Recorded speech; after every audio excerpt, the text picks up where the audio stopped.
To izjavo je gospod Pešič podal že 24. septembra lansko leto, vi ste pa torej ukrepali šele marca, ko ste zbrali, kot ste rekli, vse materialne dokaze, oziroma prve materialne dokaze. Zakaj niste ukrepali takoj, oziroma zakaj je to dolg čas trajalo, da ste vi zbrali materialne dokaze po tej izjavi?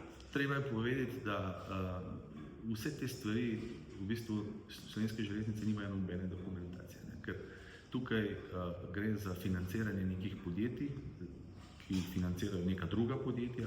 Slovenske železnice praktično tukaj so samo to bile izpostavljene, da je nekdo, ne, v imenu Slovenskih železnic ali pa v imenu družbe Slovenskih železnic brez pooblastil dajal neke parafe ali pa neke podpise za nekaj, kar nikoli ni bilo upravljeno, za nekaj, kar niti davki niso bili plačeni, za nekaj, kar niti ne obstaja.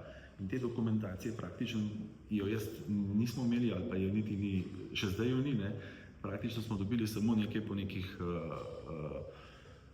na neke zahteve, pa še to mislim, da ne vse, kar